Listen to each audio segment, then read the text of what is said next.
జమ్మూ కాశ్మీర్లో సోపోర్లో మళ్లీ ఉగ్రవాదులు రెచ్చిపోయారు. పోలీస్ పార్టీని టార్గెట్ చేసిన ఉగ్రవాదులు 4 పోలీసులను మట్టుబెట్టారు. గంట వ్యవధిలో 2 సార్లు దాడి చేసిన ఉగ్రవాదులు భయానక వాతావరణాన్ని సృష్టించారు. పోలీసులు ఉగ్రవాదులకు మధ్య ఎదురుకాల్పులు జరిగాయి. అయితే వేర్పాటువాదుల సాయంతో సబ్జార్ అహ్మద్ అనుచరుడు అడిల్ తప్పించుకున్నాడని తెలుస్తోంది.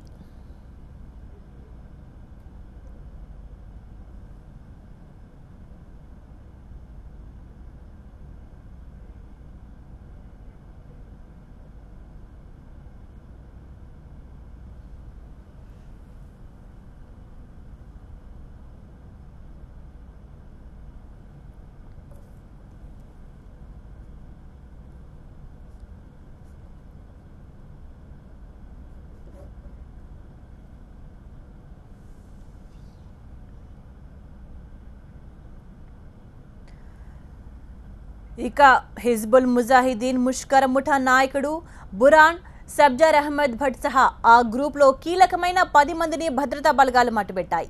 కీలకమైన 10 మందిని మన బలగాలు మట్టుబెట్టాయి. మొత్తం 24 గంటల్లో 10 మంది టెర్రరిస్టులను హతమార్చిన సైన్యం లోయలో ఉగ్ర కార్యక్రమాలను ప్రోత్సహిస్తున్న గ్యాంగ్ను మట్టుబెట్టడంతో కొంతవరకు ఊపిరి పీల్చుకున్నాయి. అయితే చనిపోయిన టెర్రరిస్టులు వీరేనంటూ కొన్ని ఫోటోలు సోషల్ మీడియాలో వైరల్గా మారాయి.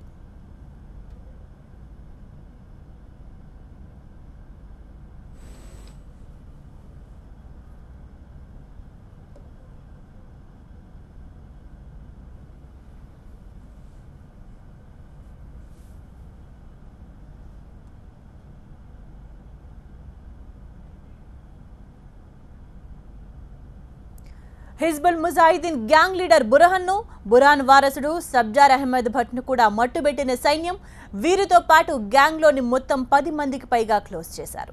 ఈ ఫోటోలో 1వ నెంబర్లో ఉన్న ఫోటో సద్దాం పద్దార్ది. ఇప్పుడు ఇతనొక్కడే బతికి బయటపడ్డాడు.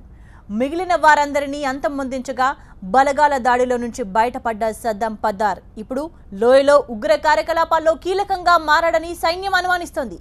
గ్యాంగ్ లీడర్ బుర్హాన్, అడిల్ ఖండే, నీసర్ పండిట్, అఫ్తాబ్ భట్, సబ్జార్ భట్, అనీస్, ఇషాక్దార్, వసీం షాలు హతమయ్యారు. ఈ గ్రూప్లో చివరి ఫోటో అంటే 11వ నెంబర్లో ఉన్న తారిక్ పండిట్ సైన్యానికి లొంగిపోయాడు. రాంపూర్లో 6గురిని, ట్రాల్లో 2, యూరిలో మరో 2ని చంపేశారు. ట్రాల్లో జరిగిన ఎన్కౌంటర్ హిజ్బుల్ కమాండర్ బుర్హాన్ వనీ వారసుడు సబ్జార్ అహ్మద్ భట్ కూడా హతమయ్యాడు.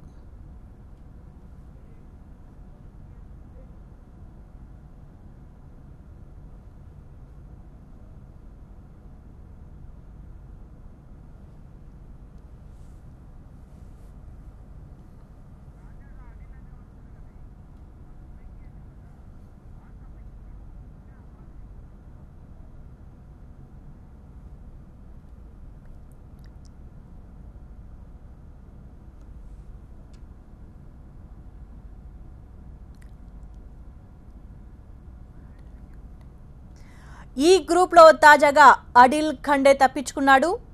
ఎల్ఓసి వెంబడి పెద్ద మొత్తంలో చొరబాట్లకు ప్రయత్నించి మారణహోమం సృష్టించింది ఈ గ్యాంగే. వీరికి పాకిస్తాన్ సైన్యం కూడా సహకరిస్తోంది. అంతేకాదు రంజాన్ మాసంలో కాశ్మీర్లో పెను విధ్వంసానికి స్కెచ్ గీశారు ముష్కరులు. ఈ నేపథ్యంలో బార్డర్ వెంబడి మొత్తం 16 చోట్ల భారీ కూంబింగ్ ఆపరేషన్ చేపట్టింది సైన్యం. ఈ సందర్భంగా ట్రాల్లోని ఓ ఇంట్లో హిజ్బుల్ కమాండర్ సబ్జార్ తలదాచుకున్నాడు. పక్కా సమాచారంతో ఇంటిని చుట్టుముట్టిన భద్రతా బలగాలు కమాండర్ సహా మొత్తం 8 మంది హతమయ్యారు.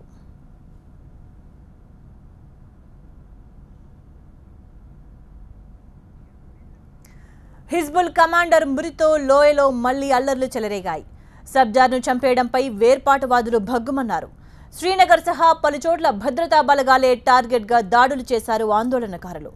జవాన్లపైకి రాళ్లు రువ్వి రెచ్చగొట్టారు.